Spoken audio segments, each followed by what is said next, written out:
Part 1. Listening. IELTS practice. Questions 1 to 5. You will hear a telephone conversation about voluntary work. You should answer the questions as you listen because you will not hear the recording a second time. First, you have some time to look at questions 1 to 5.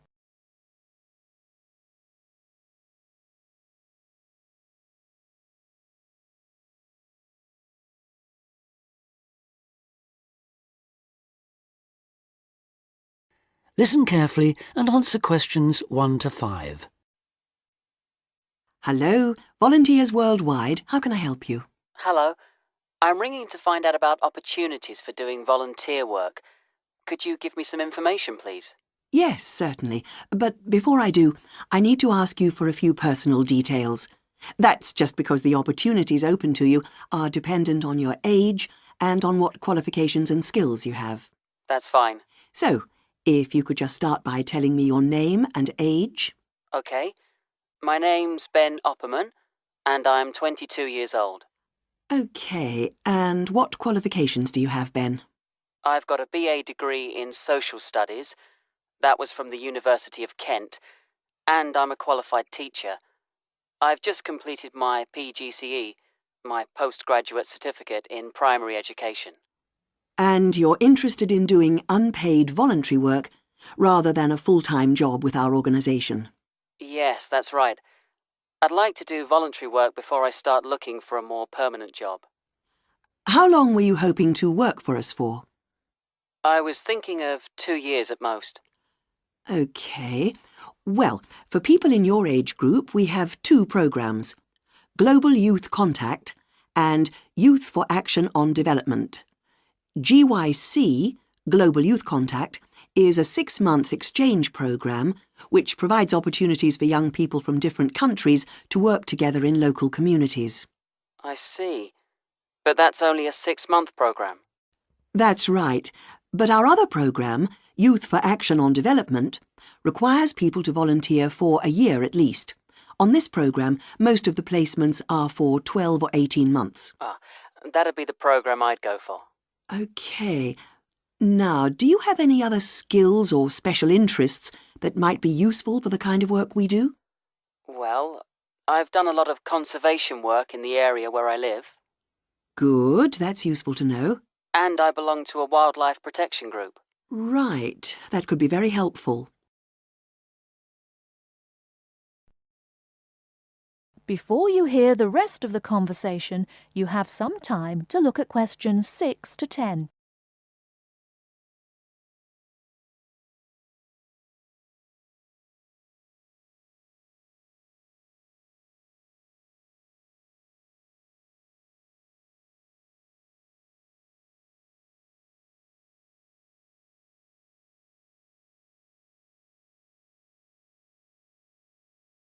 Now listen and answer questions 6 to 10.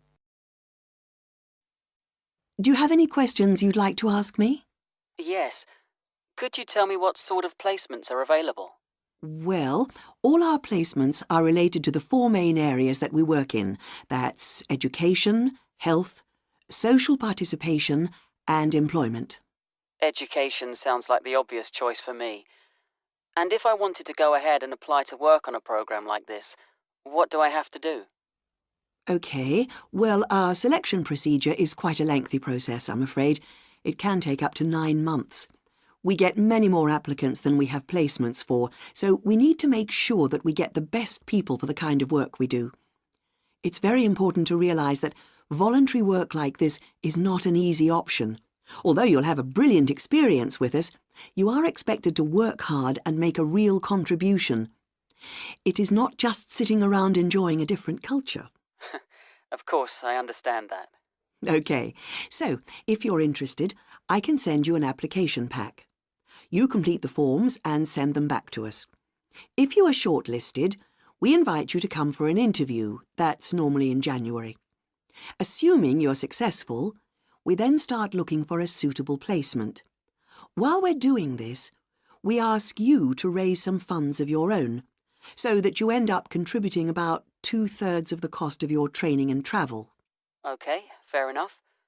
I suppose people get sponsorship, do they? Yes, lots of volunteers do that. Then in June, we ask you to come to our headquarters for a week's training. This starts with general training, which is applicable to all volunteers.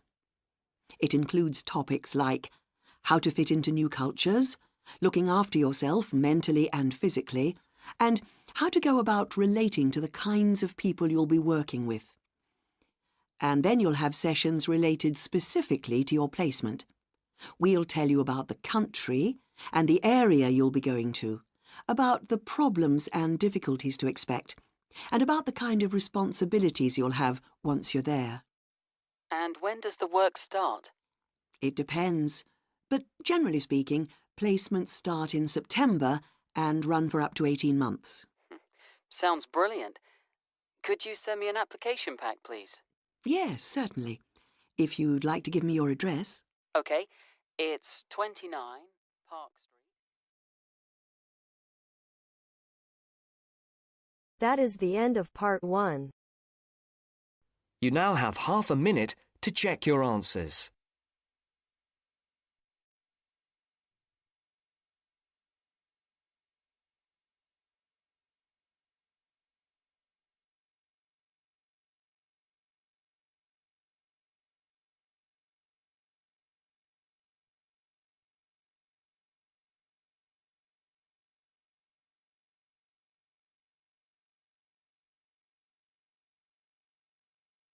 Now turns to part 2. Part 2.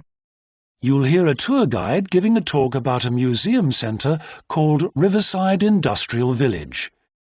First, you have some time to look at questions 11 to 13.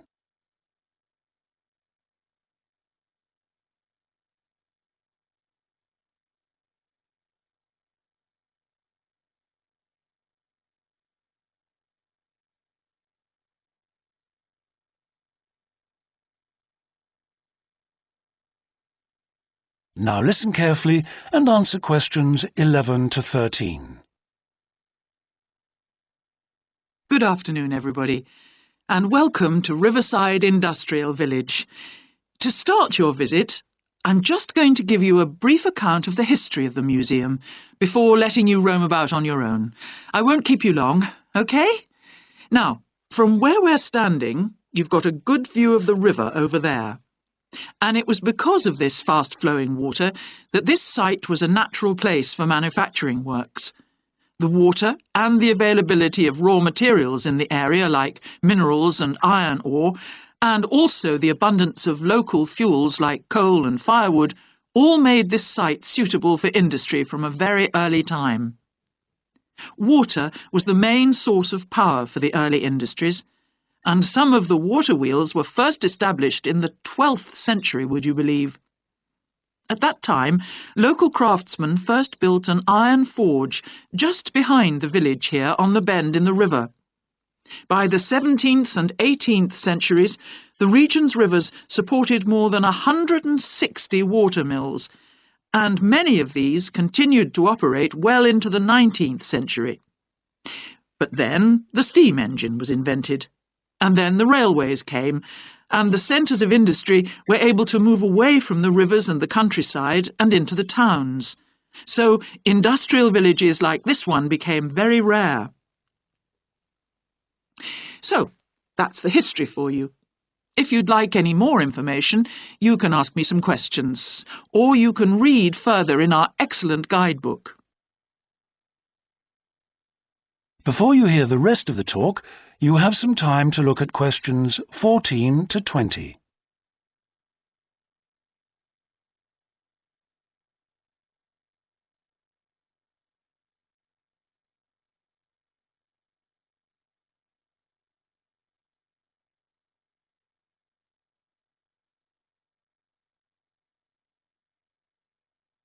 Now listen and answer questions 14 to 20.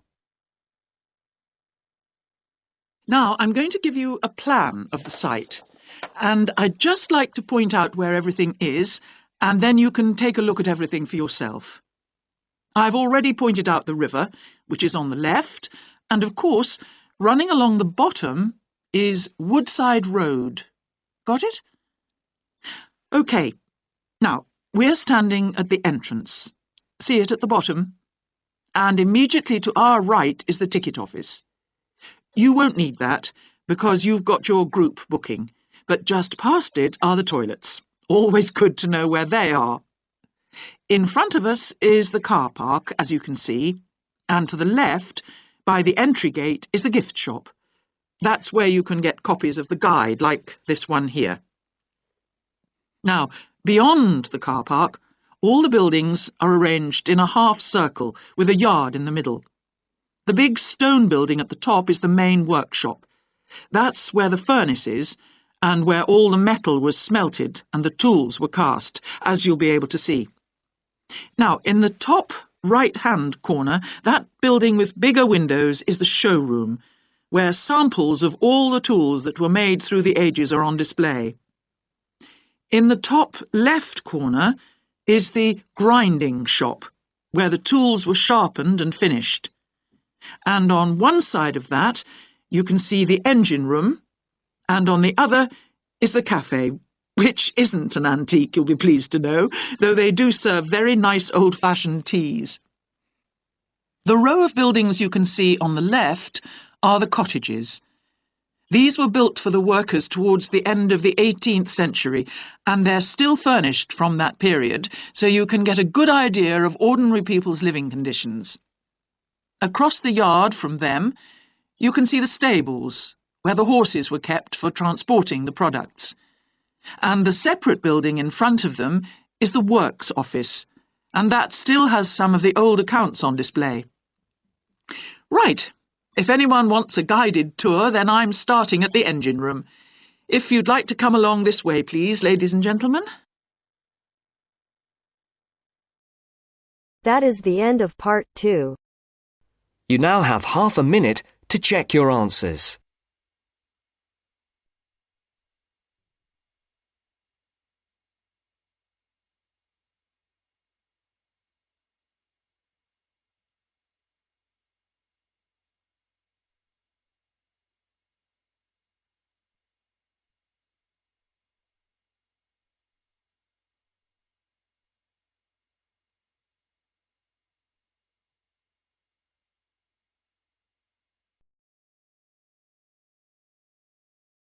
Now turns to part 3.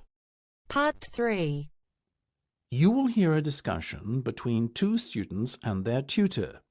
First, you have some time to look at questions 21 to 25.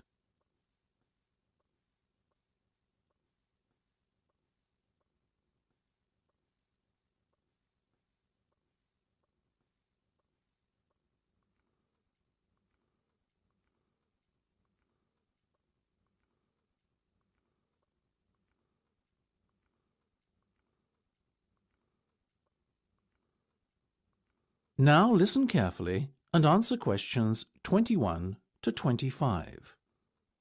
Okay, guys. First off, well done. That was a very good presentation yesterday. Now I'm just going to ask you questions about it before I give you my feedback. That okay? Sure. Of course. Right. Well, in that case, tell me, Niall, why did you choose to talk about Rafael Nadal? To tell you the truth, I didn't. I think I'd better let Sheena handle this one. Sheena? Yes, it was my decision to pick Nadal. Now, that might be a strange choice for a presentation entitled Someone Who Inspired Me to Study Psychology, but... Yes, but I was going to say, it does seem rather an odd choice. Was it simply down to the fact that he's a sporting hero of yours and so a role model? You talk about him a lot, Sheena, so this much is clear. It's true.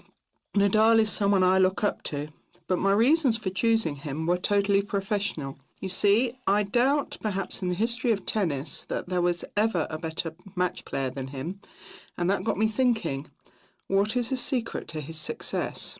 How does he control his nerves so splendidly? The more we started to look into his background, the more I realised Sheena was right. Nadal was a perfect candidate for this study. He is, on so many levels, a very well-balanced character, and it was fascinating to gain an insight into the mind of this great champion over the last few weeks. I'll admit that I was at first somewhat unsure about whether or not I should back Sheena on this one, but it didn't take long for our research to put us at ease. So, while most of the students were researching Freud and other visionaries in the field of psychology and psychoanalysis, you were looking into a present-day sports star? Does that not strike you as a little odd? Of course, we knew it was a risk. After all, there was a danger that no one, least of all you, would take us seriously when we stood up on stage and started our presentation. That said, I think it is in the spirit of psychology to be inquisitive and adventurous and not just stick to the conventional. Otherwise, how would the field have come so far, as it has done already? Well, I must say, your risk certainly paid off. Yours was, without a shadow of a doubt, the most interesting and original presentation I saw. And judging by the reactions of the other students, I would have to say that everyone else was equally impressed. Thank you. I'm so glad you think so. Yes, but notwithstanding your excellent presentation content, we must remember that the marks for this project are awarded based on a number of criteria, and we'll examine those in a few minutes. But first, another question. Where did you find your sources? Well, and I don't quite know how we managed it, but we were able to secure a face-to-face interview with Nadal while he was over here for the Wimbledon Tennis Championship, so we weren't reliant on newspaper articles and interviews or any other forms of secondary sources. We did, however, find the library's sports archive an invaluable backup aid to help us fill in the gaps and piece together our interpretation of what makes Nadal such a mentally strong champion. Before you hear the rest of the discussion, you have some time to look at questions 26 to 30.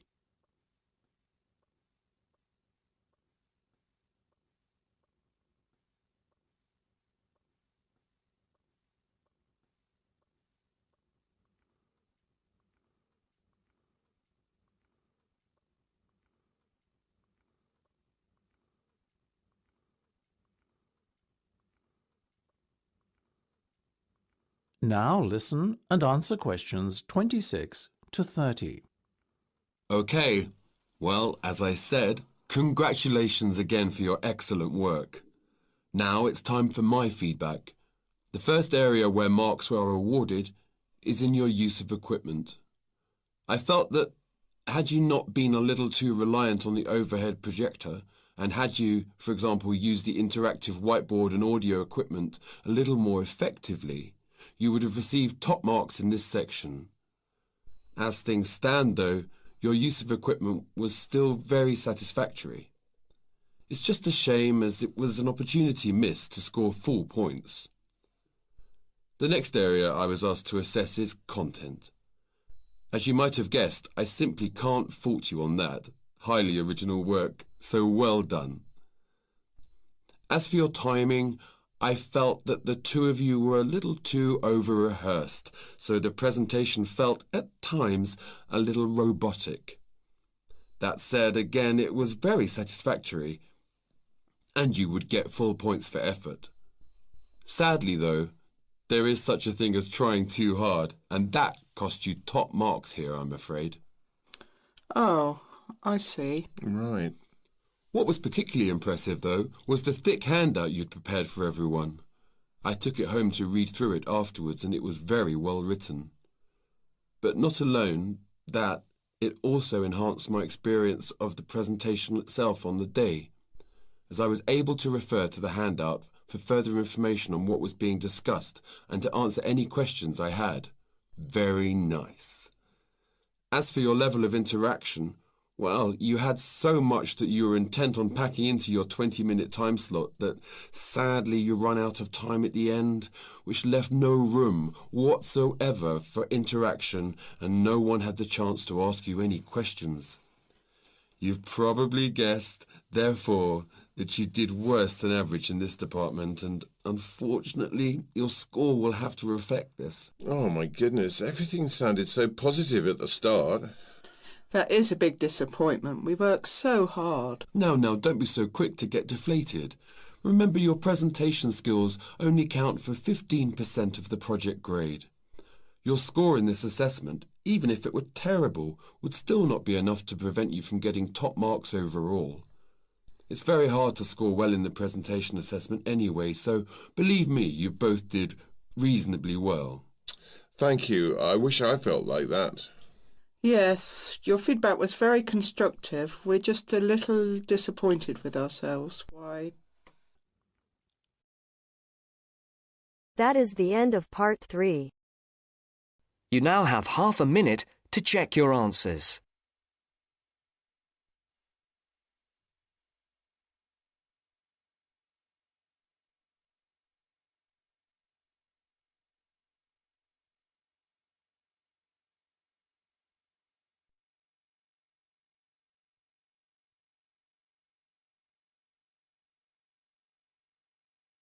Now turns to part 4. Part 4. You will hear a psychology undergraduate describing the research she is currently doing on expertise in creative writing. First, you have some time to look at questions 31 to 40.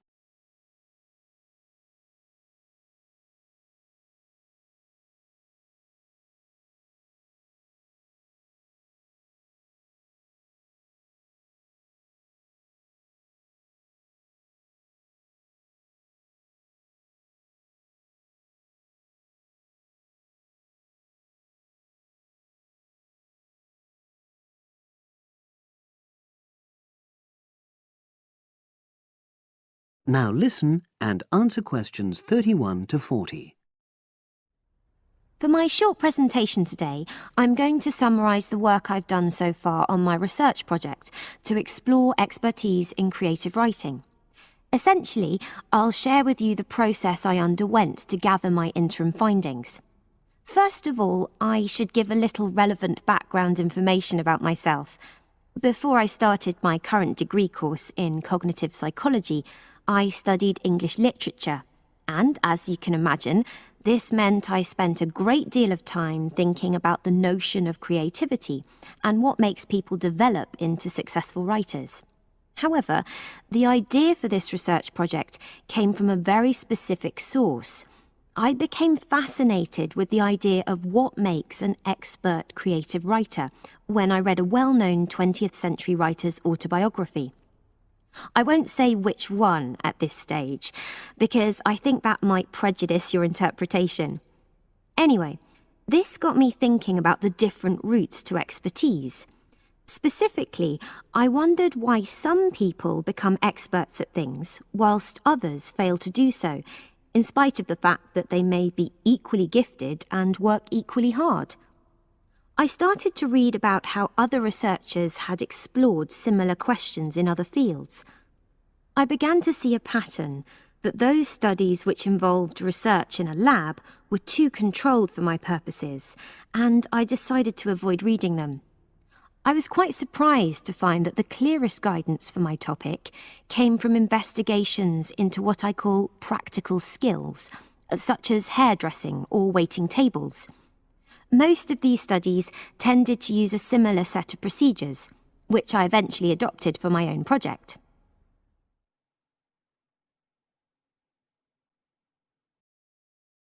I'll now explain what these procedures were. I decided to compare what inexperienced writers do with what experienced writers do.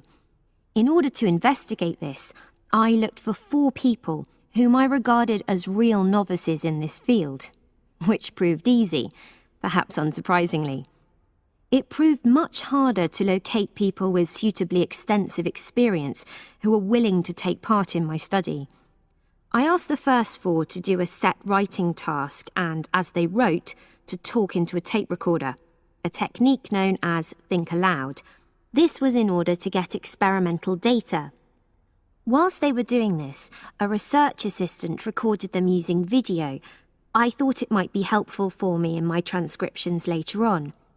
I then asked 4 experienced writers to do exactly the same task.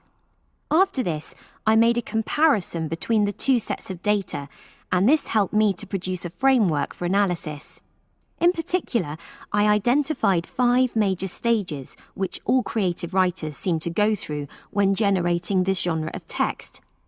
I think it was fairly effective, but still needs some work, so I intend to tighten this up later for use with subsequent datasets. I then wanted to see whether experienced writers were actually producing the better pieces of writing. So I asked an editor, an expert in reviewing creative writing, to decide which were the best pieces of writing. This person put the 8 pieces of work in order of quality, in rank order, and using his evaluations, I was then able to work out which sequence of the 5 stages seemed to lead to the best quality writing. Now, my findings are by no means conclusive at this point. I still have a long way to go, but if any of you have any questions, I'd be happy to answer them and go. That is the end of part 4. You now have half a minute to check your answers.